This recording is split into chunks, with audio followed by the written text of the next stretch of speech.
I work with children because it's very unique. I'm a mother myself. My daughter's not little anymore, but I get to treat so many little ones.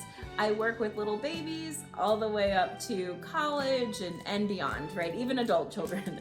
And so when I'm working with babies, so we'll start with life cycles. So when I work with babies, what I do is I look for things that are very subtle, that are often not caught. So I'm gonna look for, let's say, bumps on the skin, because that shows nutrient reactions. And also if mom is breastfeeding, I'm gonna talk to her a lot about her diet, make sure she's balanced, make sure her organs are healthy, etc. That also leads me into perinatal and prenatal care, which we'll talk about in another video, but I do a lot of work in that area too, to make sure that the mom is even healthy enough to get pregnant as well as sustain life. So now that the baby is here, right, we really want to make sure that we control, cravings. We want to make sure that the minerals, because sometimes women have babies and they're like, woohoo, now I can go. And we really need to go, wait a second, you're still breastfeeding. So we want to make sure the proteins are elevated. We want to make sure essential fatty acids. We want to make sure fiber is going, because we want to make sure the digestive system is moving. We want to make sure there's gut microbiology, because the first 2,000 days of life from conception to 2 years is when the immune system is developing within children. So we really want to make sure that we build the immune system healthy in a safe, effective way. We want to make sure that we're not introducing a lot of foreign substances like chemicals and dairy and things like that, because that can really inhibit the immune system. So we're really important and cautious about that. For those families that choose not to inoculate, I am certified in homeoprophylaxis, which is a way to educate the immune system using homeopathy, right? And so there are a lot of people that choose to vaccinate, and there are a lot of people that don't choose to vaccinate, but still want to protect their children, especially from communicable diseases. And this is a way that we can help support the immune system's ability to heal itself. Now, homeopathy and homeoprophylaxis has been widely researched and educated. Sometimes it's not necessarily validated by the medical community, but it's still something that we can offer and that we utilize. So as the child is growing, we want to make sure that, let's say, we minimize even antibiotic usage. So let's say an ear infection, we're able to do a sick care visit to be able to advise. And then also too, we use muscle testing and AK testing to find out what exactly is going on. Is it a bacteria? Is it a virus? Is it a parasite? Is it a fungus? And sometimes doing the muscle testing can even determine if there's mold in the house, because if the patient keeps testing for fungus, then we know, wait a second, let's check the house, let's check, the vents and that sort of thing. So those are things that are not often caught in your traditional practice. And also we're trying to prevent antibiotic usage as much as possible, because again, like we said, that first 2,000 days of life is critical for the immune system to be able to develop.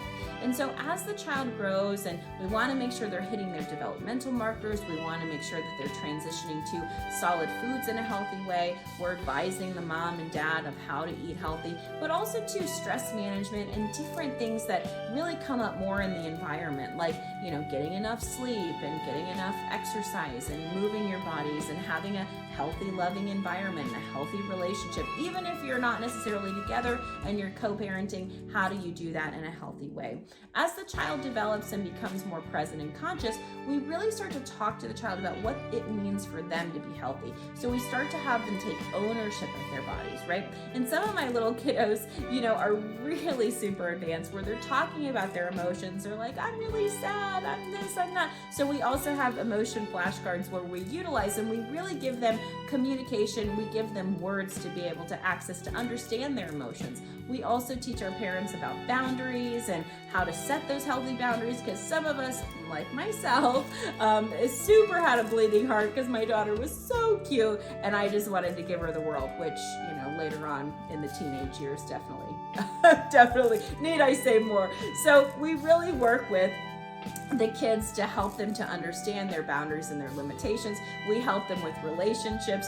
We help them communicate with the relationships, especially as they get older and they want to belong and they want to be a part of. And a lot of times they will share more information with me because I'm objective than, let's say, their parents, because they know their parents, they have lines that they want to cross or not want to cross. And especially with all the different things that are going on and they're being bombarded with right now, it's really important that they have safe, trusted professionals that they can work with and talk to and ask particular questions that they may or may not go to their parents with. Of course, we always make sure that we put certain standards in place. So if there's a mental health issue going on, we do invite the parents in and we do set those boundaries and limits. I've had patients that have had to sign, contracts with me that they're not going to harm themselves and they're not going to harm others, etc. So we do watch out for all of those red flags.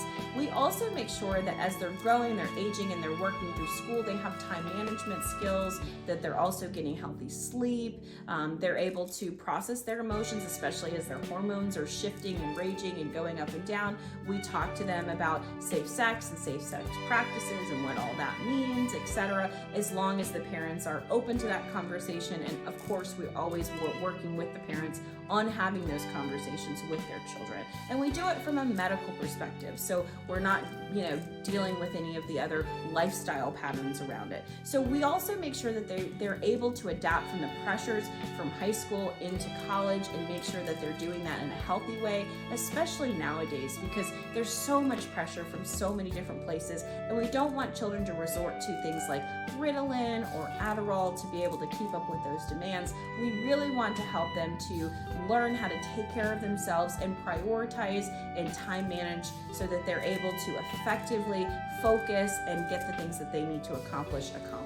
So we do a lot in the lifespan of a child, but really, I really absolutely love teaching people how to think, not necessarily what to think. And that's why children respond really well, especially teenagers, because I'm not talking down to them. Instead, I speak to them on their level so that we're on the same level. And I'm really more of like a trusted friend and an ally rather than somebody that's going to judge them or put them down. And so they really appreciate that approach as well.